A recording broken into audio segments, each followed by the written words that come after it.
Hey everybody, welcome back to the channel. I was having a little bit of discussion in here about someone had asked about JWs, and I was actually JW up until I went to college because I was raised that way, and then that's when my eyes were open and I began to search and find out that most of these religions that are organized are all part of the beast Babylon system of false worship. Because the minute you start entering money into the temple in any way, shape, or form on a mass scale like that, you've already started kind of breaking the rules of what Jesus intended. He took the money out of the temple. He didn't want money to be part of worship, did he? He didn't want that to be any kind of requirement. But yet, that's what organized religion has become. And I don't want to spend too much time on that, but we were having a discussion about that, and that's why we started the stream a little bit late. So we've got some interesting stuff on the JWs if you're interested. The founder, Charles T. Russell, his gravestone is actually a pyramid, a three-dimensional pyramid with an all-seeing eye on top. And we also found one of their properties out in, I don't know where it was, Norway, some kind of campground that they owned, and it said JW's on the front of it, and from the sky view that was laid out like a pyramid and all-seeing eye as well. So there's something weird going on with that. Then of course you get the Jared Kushner connection where he actually bought the Watchtower and Tract Society building in Brooklyn. So there's something weird going on. This is why I don't trust any organized religion. Anyone that tells you that you're supposed to be tithing to them and you're obligated, and they're building these buildings with millions, sometimes billions of dollars. God doesn't want your money. And Jesus was the example. The example that Jesus set was that there was no money in his temple. He didn't carry around money. In fact, when there was the first time he had to pay tribute, or he didn't even really have to, he said it was so as not to offend the Caesar. There was a lesson there. He wasn't carrying money. He told his disciple to go down and catch a fish, and there was a coin in its mouth. And that's what he gave the Caesar so as not to offend him, which infers that there was no obligation to pay the Caesar anything.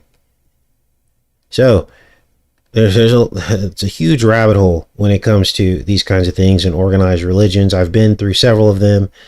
I've been through the Seventh-day Adventists. I've been through the JWs and a few others over the course of my life, and I've realized that they're pretty much all laid out in the same format with the pews, the church, and even the format of how they conduct the services. It's all almost identical. Starts out with the praise and worship, then they go into the business aspect, then they go into a sermon, and then some kind of study. So this is just the truth, you guys. Some people are still stuck in that paradigm, and I don't judge you for that at all. I mean, you'll figure it out one day. God will reveal it to you. You'll start to see the politics within the church and how they protect certain people in the church from any kind of judgment. But then when it comes to you, it's all about judge, judge, judge, and you better pay your tithe. And you got people stealing each other's wives and all kinds of weird stuff going on in most of the churches today. So Jesus did not build a church. He was a carpenter. He could have built the coolest church ever, couldn't he have? He could have spent his short life on this earth, building a church. He was a carpenter, but he never did. He was making a point, wasn't he? I'm a carpenter and I'm not building a church. The temple is you. It's us. It's the body of Christ. We are the temple. We are the church. So,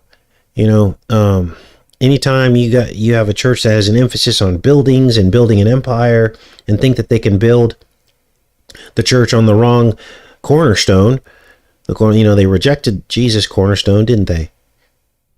Do you see how it works now?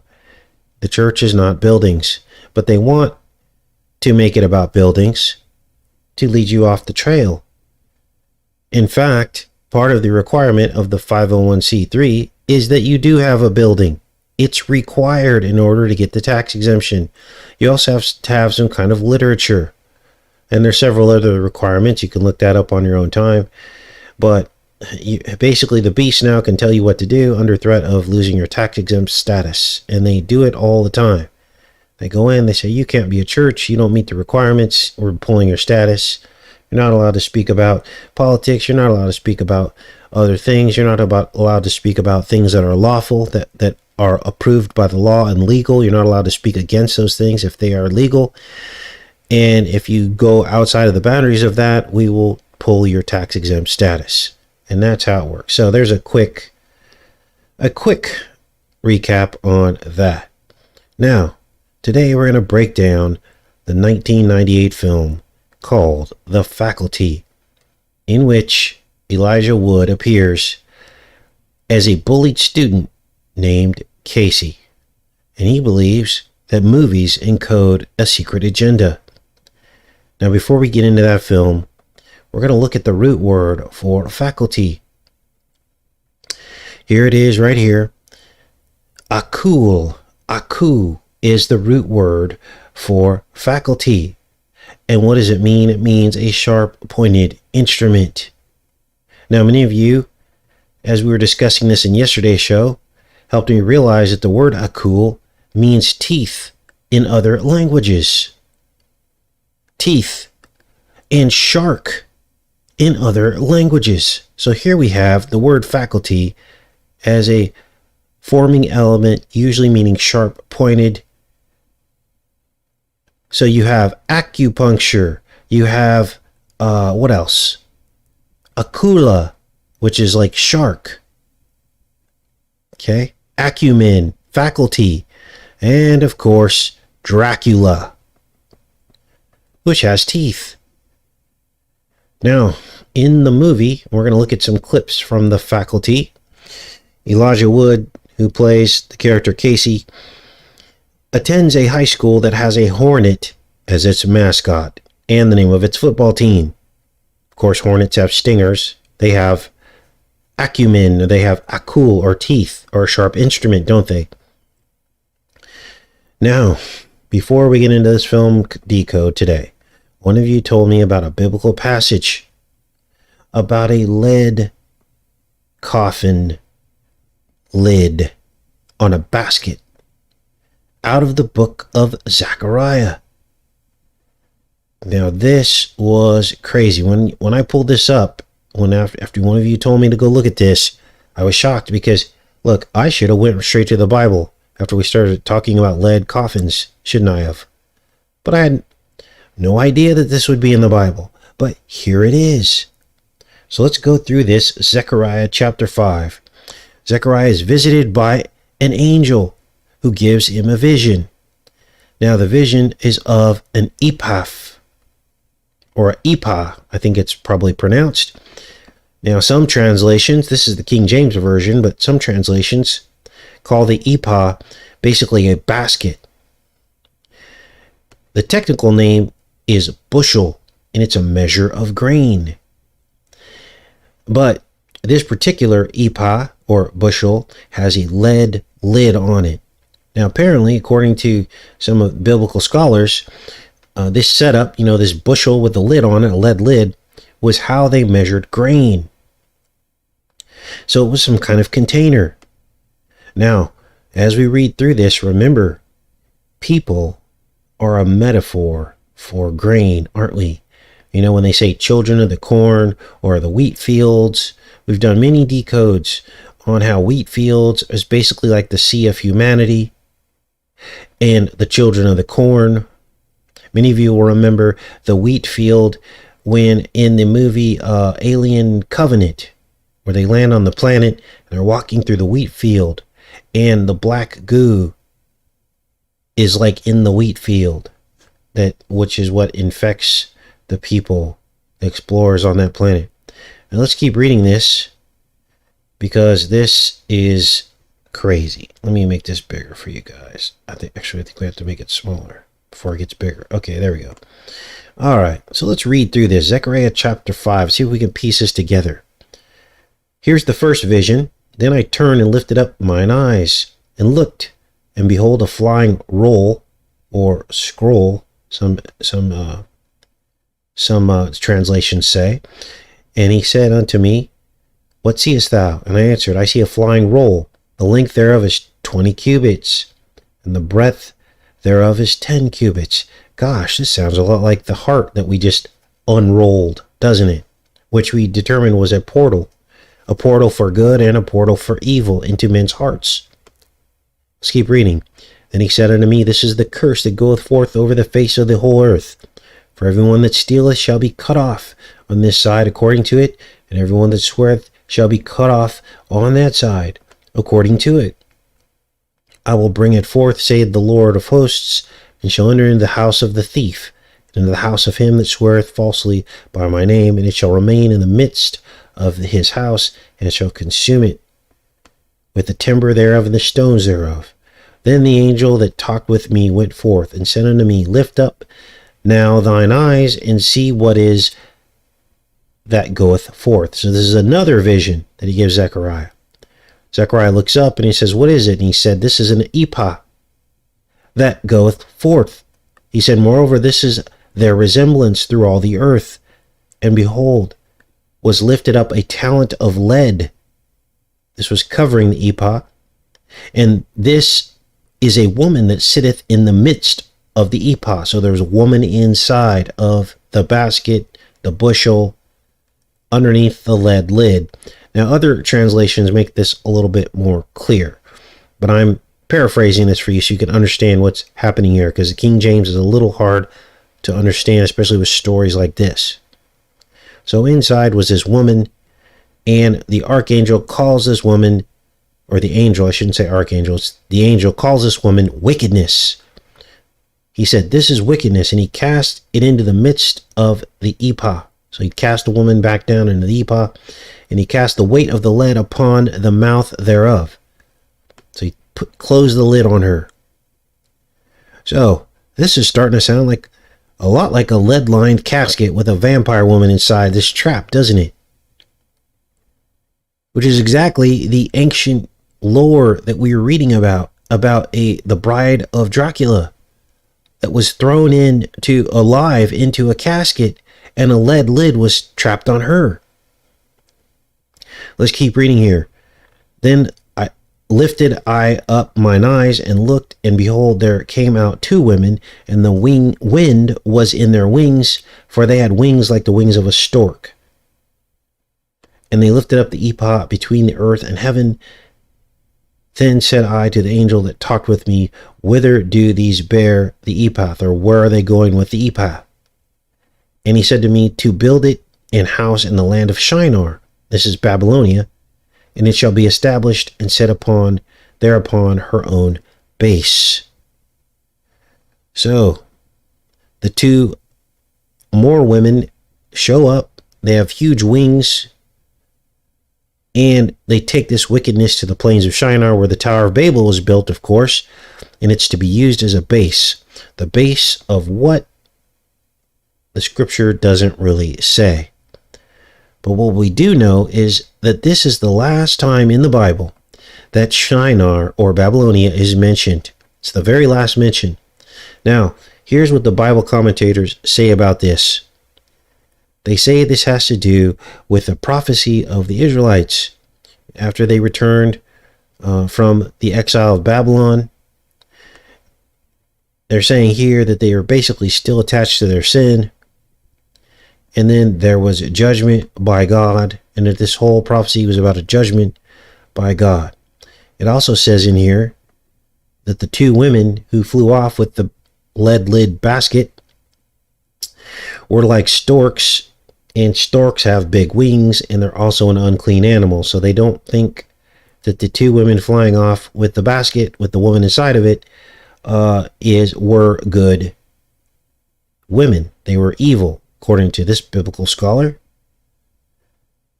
But the question remains, could this lead lid basket also have a spiritual connection to the lead-lined coffins of the royal family? Here's what we do know. Lead lid baskets, according to Zechariah, represent trapped wickedness. So I'll put links to all of this for you guys. Let me scroll down for those of you that like to read this biblical commentary so that you can have this for your own reference. Now, here's something else very, very weird that I found. And I'm going to go into the chat for a second, make sure you guys are with me. And then we're going to get into Transylvania. Because remember yesterday, I told you I was going to look up the properties that King Charles owns in Transylvania. And here they're listed. So all I did is I went into Google Earth. I plotted them. Let me read them to you real quick. King Charles now owns several properties in the Romanian region, in Viscri, in the Zalanuli Valley, in Malencrov, and in Breb. So I plotted these, as many as I could find, on the map. And here is what I found. I hope you're sitting down for this one. Now, I took a screenshot of this, but you can go and plot all these areas on Google Earth yourself and do a measurement of this, and you will see I plotted the 3 here in the general alignment. This is right in Transylvania. The general alignment of these 2 endpoints is 96.96 degrees, which is the age at which Queen Elizabeth would die. It's almost as if these people have some sort of foreshadowing or foreknowledge, some kind of looking glass. Now, of course, this third property here doesn't fall in the line, but I took the 2 endpoints, the 2 end lines. And again, you could do this yourself in Google Earth. It takes a little bit of research because you got to find these places, but they give you the names of these villages, and the villages are tiny. And all you do is draw a line, and you'll see that it's 96.96 degrees. Now, we're going to cover one more very bizarre angle about King Charles before we get into the faculty. And I have to cover this because it all links in together. King Charles III seems to have some connection to the wolf. What is that? Well, he's depicted in this new series called Wolf Hall. And you would think he'd be mad about it because his family is depicted in a negative light. Backstabbers. Akul means piercing and stabbing. And this is all about backstabbing. Prince Charles loves Wolf Hall series, despite claims his household is just as treacherous. Prince of Wales has told Hilary Mantel he is a fan of the television adaptation of Wolf Hall, despite claims his own household is just as treacherous. And he ended up even giving this lady a title. The author of this series gave her the title of Dame. Here are some screenshots from Wolf Hall. I have never heard of this series, nor will I probably watch it, but here she is right here. And the entire series is all about backstabbing. Now, what could all this mean? Well, I decided to look into this because I'm like, man, did I miss something here? I was on this weird rabbit hole looking at Chucky and all this stuff, thinking, oh, maybe there's a connection to Chucky and Child's Play, and didn't find anything really there. And I kept digging, and then I found something that was pretty unreal. Here's a picture of the author and her title that she was given for the series Wolf Hall. What did I find that was unreal? Well, when you take King Charles' birthday and you find the anti-date, the mirror date, here's November 14th, that's his birthday. He was born in 48. And that has 47 days left until the end of the year. So you find the 47th day of the year to find the mirror date, and that date is February 16th, which is one day after the festival of the wolf, Lupercalia. So, it appears that another wolf has emerged. How all that's going to pan out, I guess it's waiting to see, right? Now let's get into this 1998 film called The Faculty. Remember, akul means sharp, piercing instrument. And you'll see very quickly why the film could have just as easily been called The Draculty instead of The Faculty. And then you're also going to see how all this connects to the story of Dracula, King Charles, and everything else going on right now in the world. Now, I didn't go searching this movie out. One of you noticed that the plot of this film was eerily accurate to the journey that we've been on this channel. I've never seen this film, but it seems to be revealing itself in God's perfect timing to demonstrate his master plan in waking up as many people as possible to the vices of the devil, showing them that the devil rules all entertainment and places all these synchronicities in place for a reason. Let's begin. Let's watch this opening of this movie, The Faculty. So it opens with Elijah Wood, Casey getting elbowed in the face. And this is what it feels like pretty much every day we wake up, doesn't it? Sorry. My fault. Crash and burn, Casey. A certain mesozone only exists in the kidney of certain squid and octopi. So Casey's the conspiracy theorist of the school. He's the nerd. He's observant and skeptical of everything. And he's the first one to realize that all is not what it seems at Harrington High School. And so one day he's walking on the football field and he finds a dormant alien blue-blooded parasite that's octopus or squid based, as you just heard. Alright. Casey, I don't want to blow smoke up your butt here, but I think you found a new species. Yeah, right. Casey finds a new species. Gosh, I mean, really?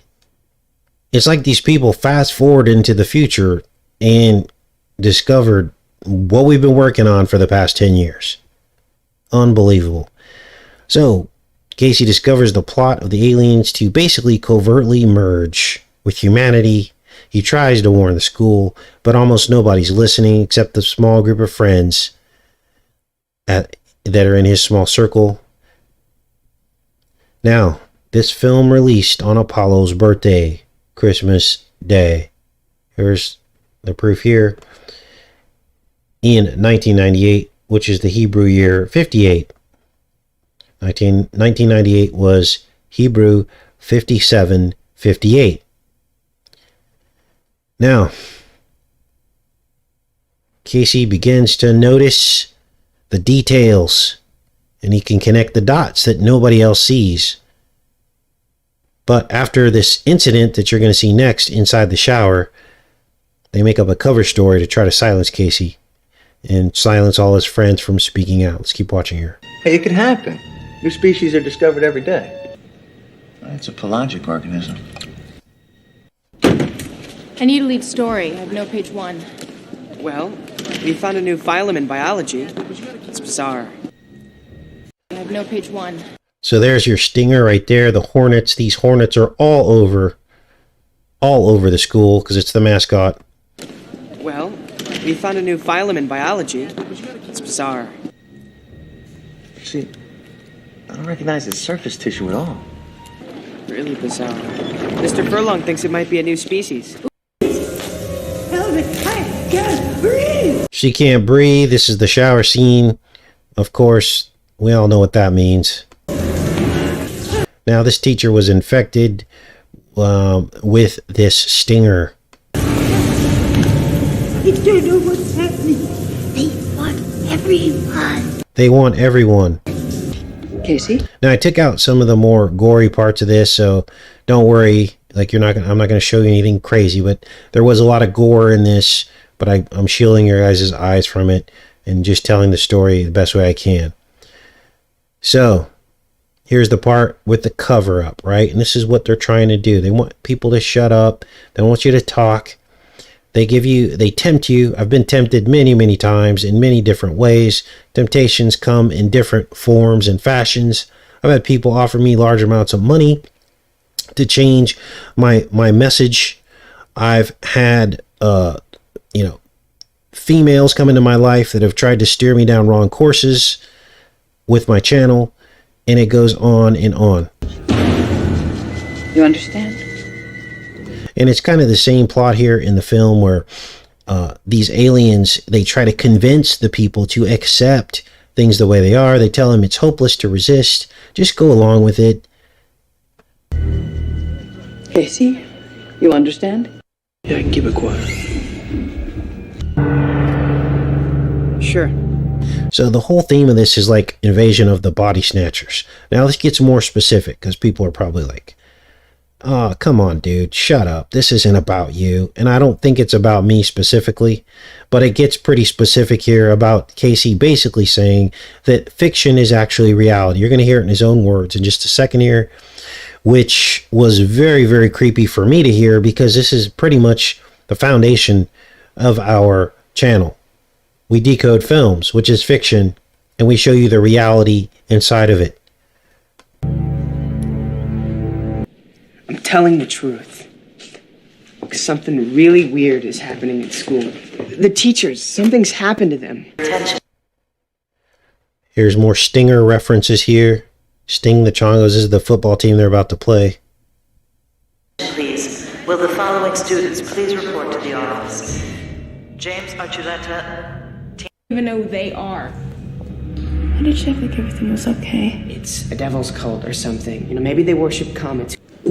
So you just heard him say it's a devil's cult. Maybe they worship comets. We've done a lot of research on comets, haven't we?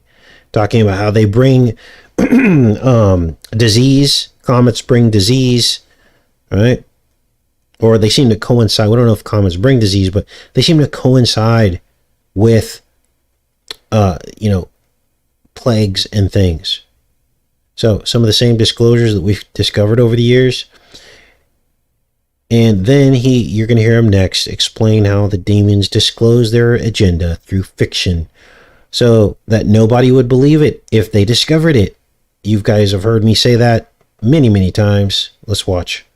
Invasion of the body snatchers. Small town gets taken over by aliens.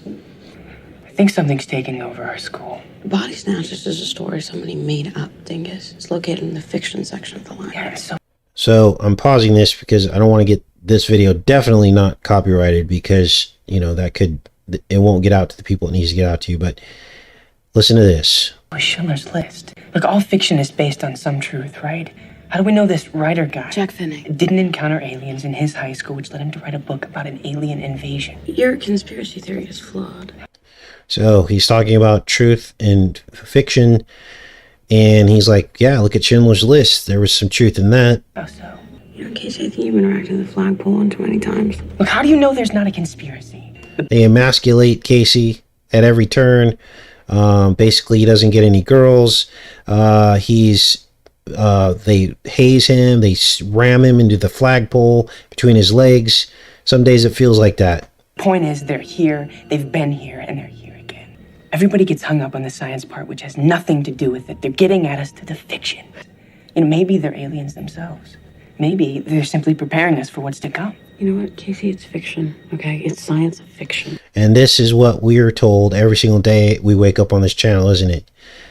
It's just fiction. You're crazy. There's no way. And that is exactly the strategy that they use. They fictionalize the truth so that nobody believes it once they discover it. It's the perfect way to do it. If I was in control, that's exactly what I would do. I would make fiction of everything that I would be accused of, and then nobody would believe it because they'd say, you saw that in a movie. Exactly. Maybe the X-Files is right. Where do all these movies come from anyway? How do we know Spielberg, Lucas, Sonnenfeld, Emmerich haven't been visited by aliens? Aliens have just been setting us up over the years, creating this happy little make-believe existence with their E.T. and their Men in Black movies just so that nobody would believe it if it really... Wow, it's pretty specific, right? Existence with their E.T. and their Men in Black movies just so that nobody would believe it if it really happened. so. Yeah. But it's kind of cool. Well, you're not buying this, are you? No, I'm not. Well, the body snatchers, they were pods, but where are they? There are no pods. There's gotta be something else. We think aliens are taking over our school. If you were gonna take over the world, would you blow up the White House Independence Day style? Or sneak in through the back door? Casey, man, the only person in this school who's an alien is you, man. Which sometimes it feels like that, right? We're alien to this planet. This is the fallen realm. We don't belong here. Jesus tells us we're aliens to this planet. He says, keep your eyes fixed on heaven. He says, do not love this world and the things in it. You're in the world, but not part of it, is what he says over and over again. So it does feel like we're aliens here, doesn't it? So they mock Casey and his friends for believing that the aliens are trying to take over. Now, at this point of the decode, as you can imagine, my mind was pretty much blown. And when I opened up yesterday's show, I had just finished typing up the show notes for today's show. And so I kept watching. And that's when the Hydra appeared. Now, many of you know I was reluctant to accept the Hydra symbolism that was all over the place in Hollywood. I was reluctant to accept it because of the messenger who delivered the message and the ties and roots of that person and them believing in Trump and all this.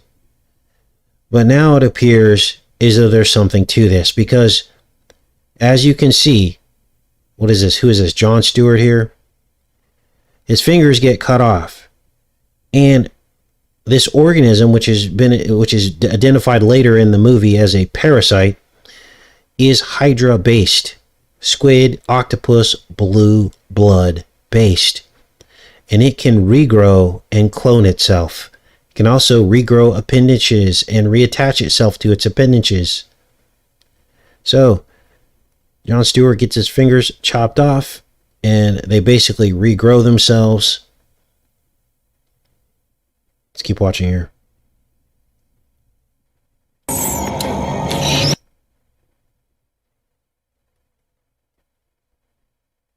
There are the fingers. Now, the aliens basically infect and convert one by one all of the faculty, and then they start going after the students. And they do it by piercing them in the ear with this tongue-like projection. Let me just back this up, which you can see coming out of Jon Stewart's mouth. And that's how they insert the parasite into the human, through their ear, through the side of their head. And it goes into their brain. But their weakness of these parasites is that they need water, and lots of it. That's why you saw the water jugs being carried in. And this student here, let me fast forward here. Let's get an image of him here. This guy right here, he's like the druggie of the school. He sells drugs, but he's like super, super smart. And he helps solve the mystery. But basically he makes designer drugs and like hands them out to everybody. And he realizes by accident when he stabs Stewart in the eye with this drug that he's got, basically it's stored in these pens, like a pen that you write with. They empty out the pen. He puts this powder-like substance in there, which is basically like some kind of stimulant. It's actually mostly made of caffeine. And they determine that this caffeine causes them to dehydrate, and it kills them pretty much instantly. So he takes this designer drug that's loaded into a pen, a blue pen nonetheless, and he pokes it into the eye. And I'm not going to show you that because it's pretty gross, but basically he pokes the blue blood pen into the pineal, which is the brain, and that's how they kill these people. Now I'm going to go back in the chat and I want to see what you guys think the blue pen with a white powder in it symbolizes. What does the blue pen and the white powder symbolize? I gave you some clues. probably the pen is like the pineal, and because they stab it right into the eye or the pineal position of the brain. But it's blue blood, isn't it? It's the blue blood. That's what I think it is. Now, as I'm waiting for this chat to catch up and see what you guys think the blue pen symbolizes, or if you think I'm right about what I just said, you probably also saw Usher. Usher also appears in this film. This is before he gained fame as a music artist. Haven't heard too much about Usher lately, but he was one of the top artists in the world, I think in the late 90s or early 2000s, before or right after this film became popular. Okay, see what you guys are saying here. A crenodrome, okay. Negative blood, EpiPen, yes. Serpent seed, yeah, serpent seed, absolutely. The blue pen. In other words, the goal of the enemy is to put the blue inside your pineal gland, to infect you with the twin spirits, to fill your lamp of your body with darkness instead of the light. All right?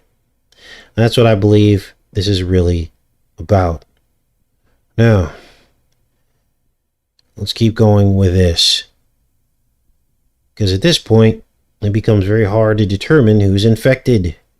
They can't really figure it out because everyone's getting infected and they're worried about infiltrators. So what they do is they force each other to snort this designer drug to make sure that they haven't been infiltrated. Who goes first? Well, of course, it's Casey. And this is where you're going to hear them mention birthrights.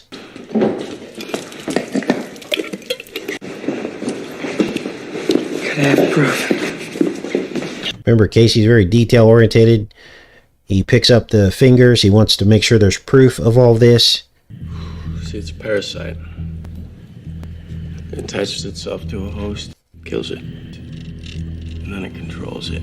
They're just turning us into mindless slaves they can control. They're using us as hosts.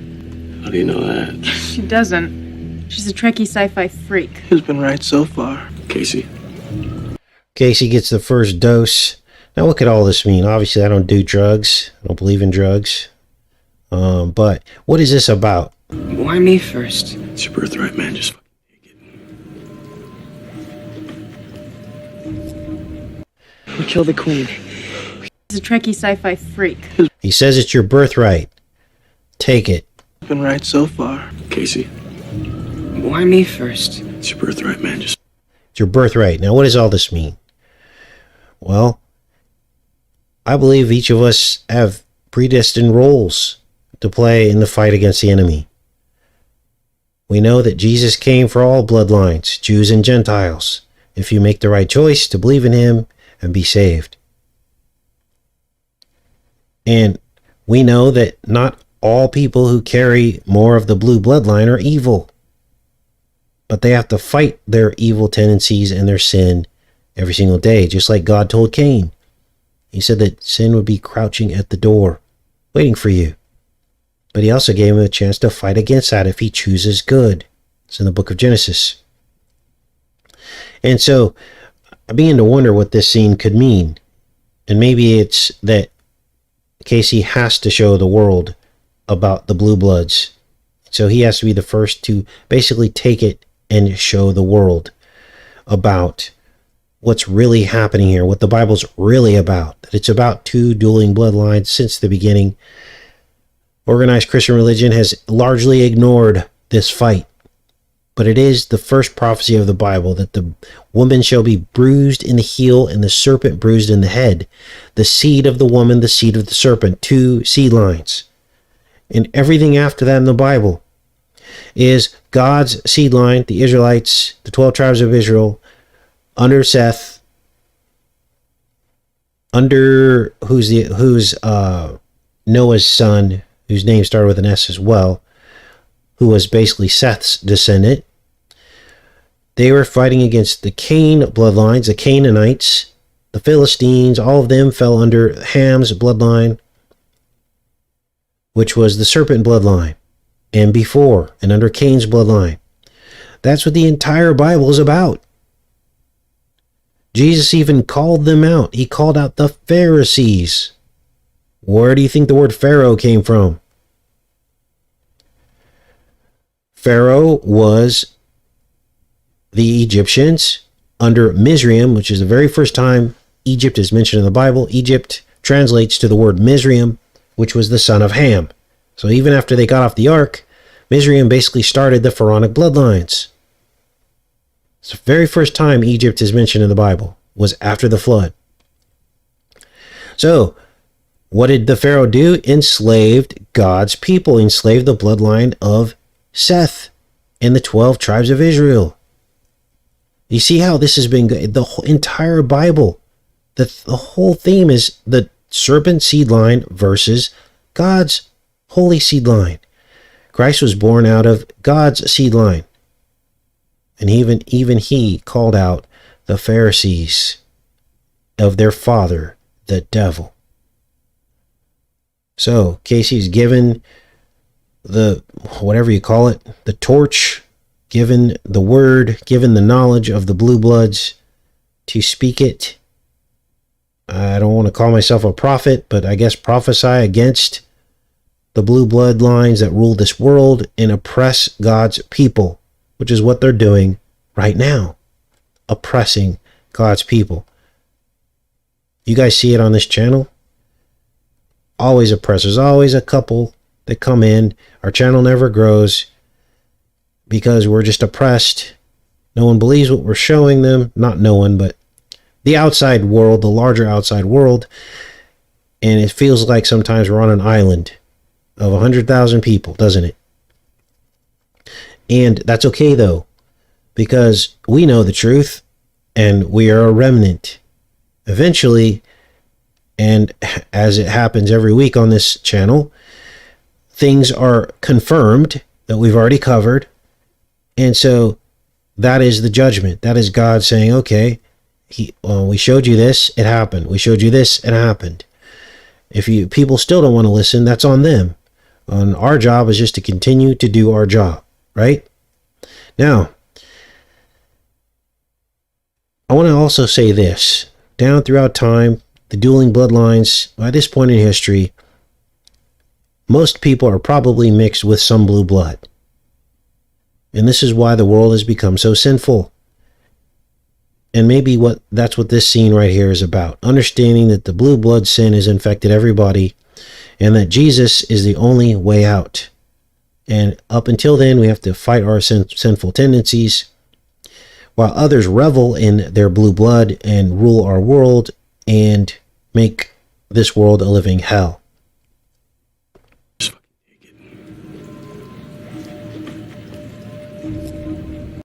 We kill the queen. We can get them all back.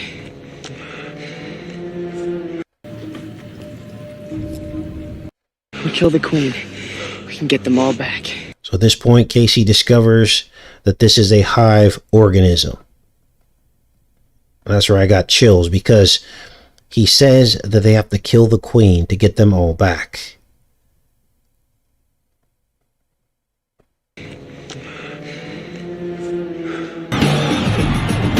So they figure out a plan. They're like, okay, where's the queen going to be? She's going to probably be at the football game. Listen to the song they're playing at the football game.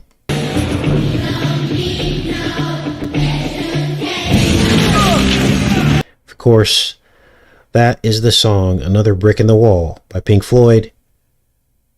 And in that music video, there were masked students that were put on a train and sent through a meat grinder. We decoded that one last year. Better have worked, or there are going to be a lot of infected people going home. You were right at ground zero. You were right at ground zero. You were right at ground zero. Now, what does the queen mean? Well, you heard him say what he said, right? I'm not going to repeat that. Zero ground, I guess we call it. I think the queen here is a metaphor for finally understanding that the devil sits atop the world as the ruler. and that we should put no faith in any of these leaders or any of their agendas. And helping people to finally realize that, and how we get them all back. That's what Casey was really talking about here. The Queen's objective is to sting as many people as possible with their potions, to convert them into the hive mind. So, here they are held up in one of the school buildings, and their plan is to send out one of their friends into the football game to try to find the Queen and inject her with the poison. And you just heard Casey mention Zero Ground. This was 2 years before it happened. This was in 1998. And then Casey removes this folding chair barricade from the doors. And on the chair is the abbreviation for the high school. The acronym for the high school. HHS. Health and Human Services.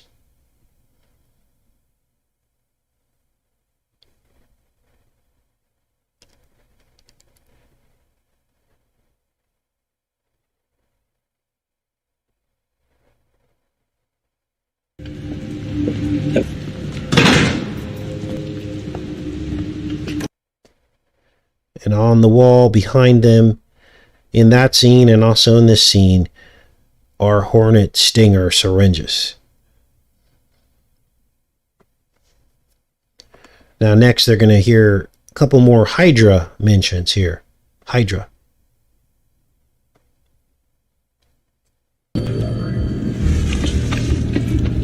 This lady got her head chopped off. Obviously she turned into a Hydra to try to find the rest of her body.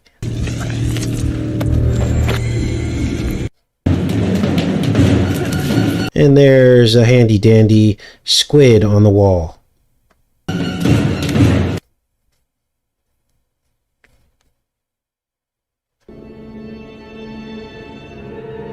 Don't you want that, Casey? I can make you a part of something so special, Casey. So perfect. So fearless. Fine. All right. Have it your way. Because this is where your land of fiction gets it right. We win. End of story. So, the parasite never stops trying to tempt the holdouts to just go along with the master plan. Guys, remember when I was criticizing Trump? So many people, like, unsubscribed. Remember when we went down some of these rabbit holes? So many people unsubscribed, and then the rabbit hole came full circle and everything that we said was correct. I'm not perfect, so there were mistakes along the way, but for the most part, things that we were led by the Holy Spirit to talk about came full circle, didn't they? Despite all of the resistance, I guess is the right word, okay? And so this is what this feels like. It feels like the parasite never stops trying to tempt the holdouts to just go along. Oh, let's just get behind Trump. Why not? He's our best option. We have to choose the lesser of two evils. So, the last few students decide that they're going to fight against that, to hold on to their humanity and to reject the unclean blue blood spirit. Now, by the end of this, and I don't show this part, Casey basically injects the Queen with the blue blood pen. He kills her after he traps her in the bleachers. I don't know what that might mean. But basically, he runs through the bottom of the bleachers and hits the button, and the Queen is like trapped in the bleachers where all the students sit. Could be a reference to what the Queen is really up to. Underneath the bottoms of the students, I guess. That's one way to look at it. And once she's trapped in there, he runs out the other side. He takes the blue blood pen and he sticks her in the eye with it. That's, of course, one-eyed symbolism as well. This movie was loaded, you guys. It was loaded. And, of course, she dries out, desiccates, and dies. And it releases all the other people from her spell. And I believe that what that scene was is a metaphor for exposing the blue blood agenda to the world. Now, the movie ends with everyone finally believing Casey. And let's play the rest of this here.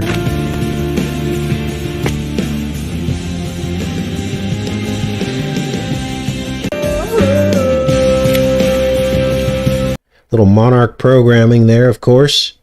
So how does it feel to be a hero? It's alright. Guess. Now, just so you know, I don't seek any gratification out of what we do here. This is hard work. Sometimes I wake up and I'm like, God, how much longer are you going to have me doing this? Because I'm tired.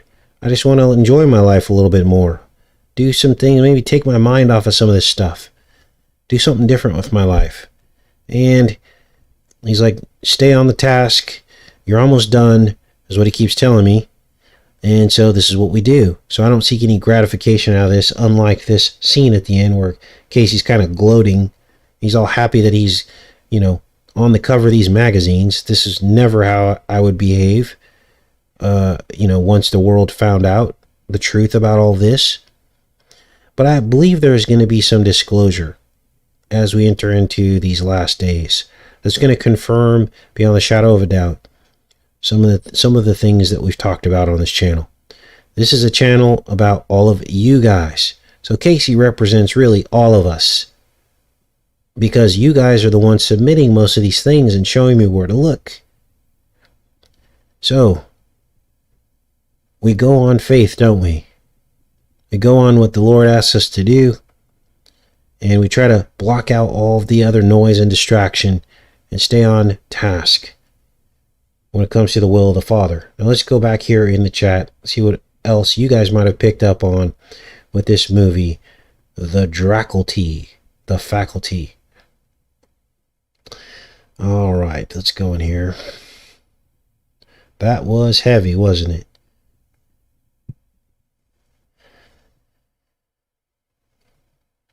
Frodo. Yeah, he played Frodo, didn't he, in Lord of the Rings?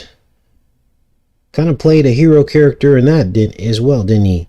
He tried to prevent the ring from going into the wrong hands.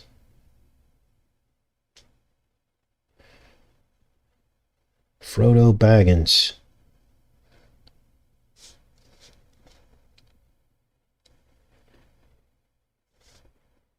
The Draculty.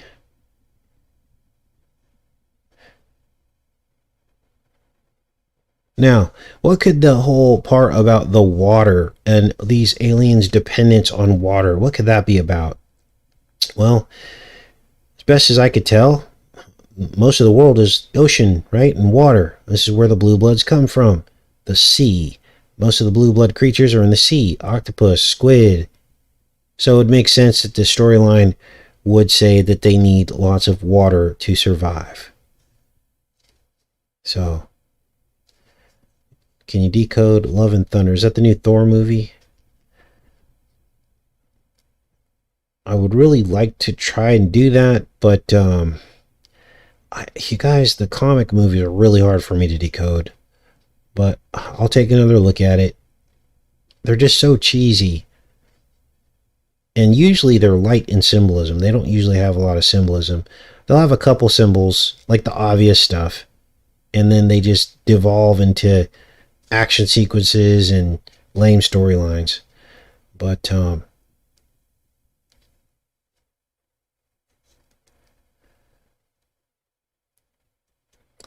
Cruise, aliens took over. Yeah, that was I think we decoded that. That was War of the Worlds. That was a redo of War of the Worlds with Tom Cruise in it. And it was interesting because in that movie, the aliens basically seeded the planet underground, and they were dormant. And then they came and basically used electricity to reanimate these dormant aliens, and their spaceships came up out of the ground, and then they took over the Earth. Now, someone had asked me about these lead coffins and all this, and they thought, well, maybe this is to preserve the body. Well, we do know that lead does preserve the body. That's their cover story for why they put the royalty in these lead coffins. But let's think a level deeper. Because if you really think about it, why would they need to preserve their bodies? Let's think biblically about this. Why would they need to preserve their bodies? Well, doesn't the Bible talk about, the book of Enoch talks about the evil spirits being resurrected to judgment. So they're basically resurrected in the last days so that they can face judgment. So that would be a reason. Now, what else I found out about lead is that it is a very poor conductor of electricity. So it could shield these creatures from an electromagnetic pulse or electromagnetic radiation, things like this. Maybe, Jesus says when he comes back, the earth is going to be consumed by fire. Maybe they think this will protect them. Maybe the fire is really electromagnetic radiation. I don't know. But these are just things to think about. They could be preserving their bodies, but also the lead could trap the evil spirits, as we saw in the passage in Zechariah. Lead blocks radiation. Yes, Cheyenne. X-rays, lead blanket to cover the body. Maybe that's why they were... Wow. Then it also says that they will pray for the rocks to fall down on them. Maybe because they're trapped in these lead coffins underneath the rock, like Notre Dame. And they're like basically alive but dead, praying for the rocks to cave in on them, it says in the Bible. So there's something to this. Maybe the fire is lightning electricity, says Rachel. They didn't want the graves found. Yes, Genesis, Revelation. These graves were buried under stone. Reanimation, says Tracy. Dracula gets resurrected by fresh blood. Yes. Now, someone had asked me about the 1,000-year reign, and some people believe that Jesus is already reigning. I don't think I believe that, because the Bible says the sequence of events is basically that he returns, the world is wiped out by fire, a new world and a new earth is built, a new heaven and a new earth, the new Jerusalem and a new earth. Then there will be 1,000 years of peace. The scrolls will be opened. All this is in the book of Revelation. Scrolls will be opened. Everyone will basically understand why everything went down the way it had to go down. And then the Bible says that there will be one last great battle after the 1,000 years. Well, in order for that to happen, these evil people will have to be resurrected, right? So, maybe all this is about preserving these people for the last great day, the last great battle. Who knows? Things to think about, right? Now, if you're unsure about all this, look, I don't claim to know all the answers. Just read Revelation, or read, you can get a synopsis of some of this stuff. And, and it'll tell you the verses to go to read, so you don't have to read the whole thing. And then pray about it for the Holy Spirit to reveal to you the truth. But I don't think the Bible says that he's ruling yet. Now, I know that Jehovah's Witnesses teach that they believe Jesus is ruling. I just can't imagine Jesus would be ruling in heaven right now, looking down and seeing all this happening and not really doing anything about it. I just can't really see how that would be happening right now. This is the worst time in history right now. There's so much deception. We live in a world of sin, and nobody seems to care. Sodom and Gomorrah, it's all happening right now. So, I think if Jesus was ruling, he would just come back. And, he would appear in the clouds, like the Bible says, and end all this. So, but again, I don't know. That's just my personal research that I've done. You'll have to read for yourself and figure it out. And God will reveal these things to you. He always does. All right. All right, you guys. Well, it's kind of a bizarre show, right? May or may not be back tomorrow, but Monday for sure, with probably some headlines between the headline shows on Monday. May or may not do a show over the weekend. I haven't decided yet. I love each and every one of you. Again, this is a group effort, all of us working together. And I hope you guys enjoy your weekend. Take care and be safe.